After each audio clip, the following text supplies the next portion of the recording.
ओम हरि ओम तत्सत हरि ओम तत्सत हरि ओम तत्सत। अयोध्या स्थित काली कुलाले में आप सभी सुधी सद्भावी सुजनों का आत्मिक अभिनंदन है। आज मैं वेद जननी गायत्री के विषय पर कुछ परिचर्चा करने जा रहे हैं। गायत्री को वेद मंत्र कहा जाता है, वेदों विप्रों की जननी कहा गया है और गायत्री के बिना, गायत्री की उपासना के बिना संध्या की पूर्ति नहीं होती। संध्या करने की महती आवश्यकता, अनिवार्यता होती है और वैसे तो सभी देवी देवताओं की गायत्री होती हैं, सबके अलग अलग गायत्री मंत्र होते हैं। आज हम ब्रह्म गायत्री के विषय में आपसे संवाद स्थापित करने जा रहे हैं।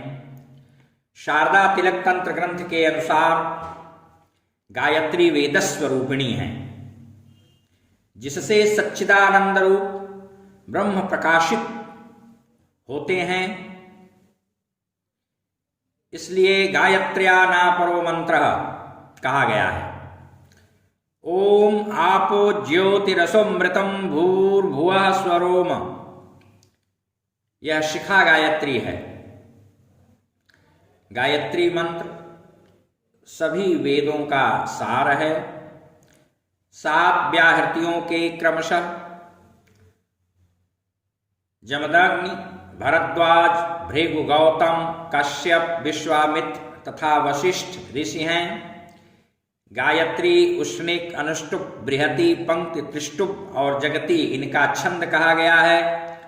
अग्नि, वायु, सूर्य, बृहस्पति, वरुण, धर्म तथा विश्वेदेव, इन 7 को इनका देवता कहा गया है। गायत्री जपारंभ के पहले प्राणायाम अत्यावश्यक होता है। भूशुद्धि, दिक्शुद्धि, देह शुद्धि इत्यादि के बाद प्राणायाम करके ही विनियोग और गायत्री के पूर्व की मुद्राएं और गायत्री के जप के पश्चात की मुद्राओं को करना चाहिए। संभव हो सके तो इनका उत्कीलन, शापोद्धार भी कर लेना चाहिए। इनका पुरस्चरण 24 लाख का है। ब्रह्मचर्य और इंद्रिय निग्रह पूर्वक रहते हुए पुरस्चरण काल में भिक्षान्न भोजन का विशेष निर्देश है। आकाश भैरव कल्प में भी गायत्री के अनेक प्रयोग बताए गए हैं और गायत्री को द्विजातियों के लिए तो कामधेनु ही कहा गया है। श्रुति में कहा गया है, यह संध्याम उपासते ब्रह्मैव तदुपासते, जो संध्योपासन करता है वह ब्रह्म की ही उपासना करता है। इसीलिए गायत्री को ब्रह्म गायत्री भी कहते हैं। संध्योपासन में गायत्री जप और सूर्योपासना प्रधान है। गायत्री मंत्र सविता को उद्देश्य करके ही प्रवृत्त हुआ है। ब्रह्म को ही प्रतीक रूप में आदित्य यानी सूर्य कहा गया है। आदित्यो ब्रह्म, छांदोग्योपनिषद 3:19-1। असौजः स आदित्यः, शतपथ ब्राह्मण। असावादित्यो ब्रह्म, तैत्तरीयारण्यक 2:2। गायत्री का आध्यात्मिक अर्थ परमात्मा है और आदि दैविक अर्थ है सूर्य। विश्व को जन्म देने वाला प्रेरक परमात्मा सविता है, जो कि परमेश्वर का प्रतीक है, विभूति है। विष्णु धर्मोत्तर पुराण में कहा गया है कि प्रजानाम च प्रसवनात् सवितेत्यभिधीयते। गायत्री मंत्र में सवितुः पद से सूर्य का ही ग्रहण होता है। असौ वा आदित्यो देवः सविता, शतपथ ब्राह्मण 8-3-1-20। आदित्योपि सवितैवोच्यते, निरुक्त दैवतकांड 4-31। गायत्री सविता की शक्ति है। सूर्य और गायत्री का परस्पर अभिन्न संबंध है। स्कंद पुराण काशी खंड पूर्वार्ध 9/54 में उल्लिखित है।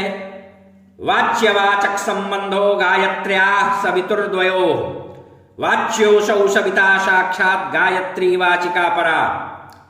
गायत्री वेदों की माता पराशक्ति हैं। भक्तों का कृतकार्य करके अंत में ब्रह्मलोक प्रदान कर देती हैं। ये वेद विप्रजननी सभी ज्ञान को धारण करती हैं। उपासित होने पर भुक्ति और मुक्ति दोनों प्रदान करती हैं। जन्म जन्मांतर के पापों का प्रायश्चित गायत्री की उपासना से हो जाता है। धर्मशास्त्र में कहा गया है कि गायत्र्यास्तु जपन कोटि ब्रह्म हत्याम व्यपोहति। 1 करोड़ की संख्या में गायत्री मंत्र का जप ब्रह्म हत्या जैसे पापों को भी दूर कर देता है। प्रातः वेला में सूर्य के सम्मुख 1000 नित्य गायत्री जप से आयु, आरोग्य, ऐश्वर्य और धन की प्राप्ति होती है। ब्रह्मांड पुराण के अनुसार ब्रह्मा की मानस पुत्री है गायत्री। पद्म पुराण में ये ब्रह्मा की शक्ति कही गई है। गायत्री को सर्वोत्तम मंत्र कहा गया है। महर्षि याज्ञवल्क्य का कथन है कि गायत्री प्रोच्यते तस्मात् गायताम त्रायते यतः। जापक की रक्षा करने के कारण गायत्री हैं। गायत्री संहिता के अनुसार सरस्वती, लक्ष्मी एवं काली तीनों रूपों में ये निरंतर प्रकाशित रहती हैं। ह्रीं श्रीं क्लीं चेति रूपेभ्यस्त्रिभ्यो ही लोकपालिका, भासते सततम लोके गायत्री त्रिगुणात्मिका।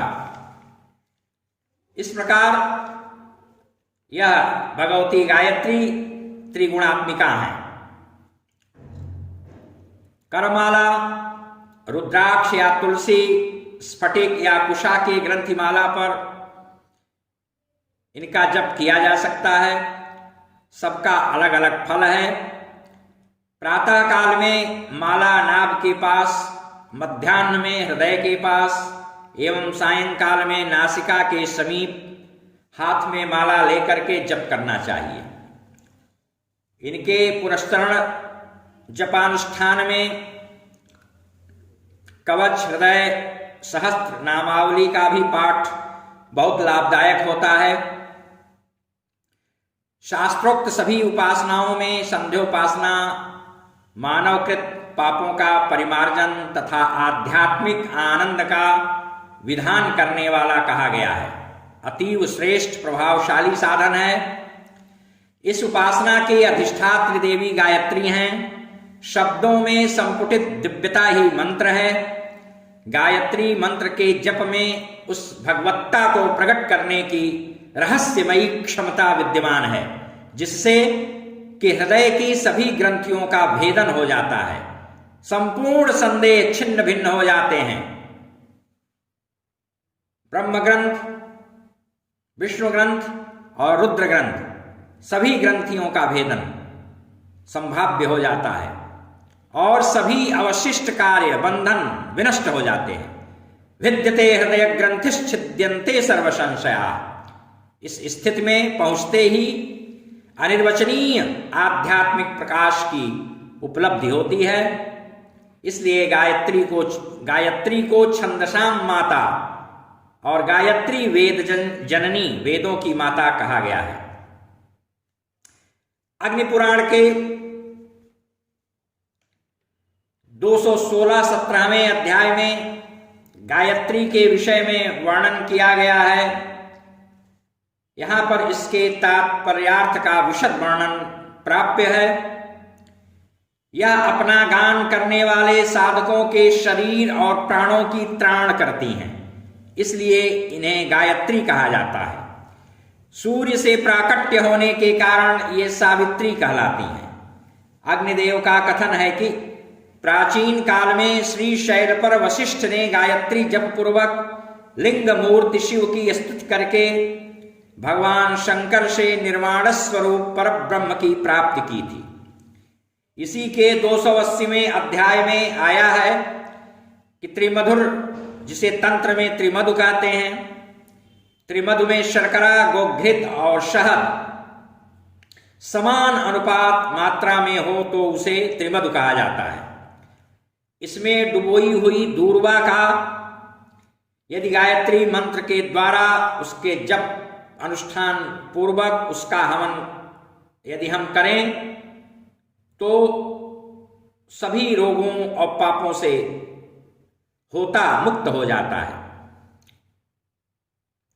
ब्राह्मण के लिए गायत्री की उपासना ही नित्योपासना बताई गई है। गायत्री मात्र निष्णातो द्विजो मोक्षम नवाप्नुया कुर्यादन्यन्न वा कुर्यादिति प्राह मनुस्वयं। देवी भागवत में भी कहा गया है कि सभी ब्राह्मण उपासना में तत्पर रहते थे पहले, इसलिए वे विभिन्न प्रकार की सिद्धियों और ज्ञानों से संपन्न हो जाते थे। मंत्रों की उपासना हमेशा दीक्षा पूर्वक ही फलप्रद होती है, अन्यथा निष्फल हो जाती है। शास्त्र वचन है, अदीक्षिता जे कुर्वन्ति जप पूजादिका क्रिया निष्फलम तत्प्रिये तेषाम शिलाया मुक्त बीजवत। इसलिए दीक्षा पूर्वक मंत्र का अनुष्ठान आवश्यक होता है। प्रणव को संपूर्ण वाङ्मय कहा गया है और वह प्रणव गायत्रीमय है। वाङ्मय प्रणवः सर्वं तस्मात् प्रणवमभ्यसेत्। ओंकारस्तु परब्रह्म गायत्री स्यात् तदक्षरम्। इस याज्ञवल्क्य कथन के अनुसार ओम परब्रह्म है, गायत्री और ओंकार में कोई भेद नहीं है। तैत्तरीयोपनिषद भी कहता है ओमिति ब्रह्म आशयतः प्रणव व्याहृत युक्त ब्रह्म गायत्री, इसीलिए श्रेष्ठ मंत्र है। इस प्रकार अनेक सदग्रंथों में गायत्री की महिमा का गान किया गया है और गायत्री और सूर्य का परस्पर बहुत ही अभिन्न संबंध बताया गया है। गायत्री को कहा गया है वाच्यवाचक संबंधो गायत्र्या सवितुर्द्वयो, जैसा कि मैं पहले कह चुका हूं। इनका 24,000 का सामान्य लोग जप करते हैं, लेकिन वास्तविकता यह है कि 24 लाख मंत्र विधि पूर्वक मंत्र जप का पुरस्चरण होता है। एक पुरस्चरण 24 लाख का होता है और उसके बाद 24,000 तिल का हवन करने से साधक पाप मुक्त हो जाता है। केवल गोघृत का हवन आयु की वृद्धि करता है। दूर्वा का हवन स्वास्थ्य लाभ कराता है, नैरोग्य प्रदान करता है। त्रिमधु मिश्रित रक्त कमल में आप कमल का हवन करते हैं तो खटमास के भीतर अर्थात 6 महीने के भीतर महालक्ष्मी की प्राप्ति होती है। ब्रह्म वर्चस्व प्राप्ति के लिए पलाश के पुष्पों के हवन का शास्त्रों में विधान दिया गया है। मंत्र सिद्धि हेतु क्षीर अर्थात खीर, चावल, तिल, दूर्वा, क्षीरी वृक्षों अर्थात अश्वत्थ, people, उदुम्बर, Gular, Plaksha, Pakur, but से पृथक पृथक 3-3 हजार होम करना चाहिए। हरि ओम तत्सत, हरि ओम तत्सत, हरि ओम।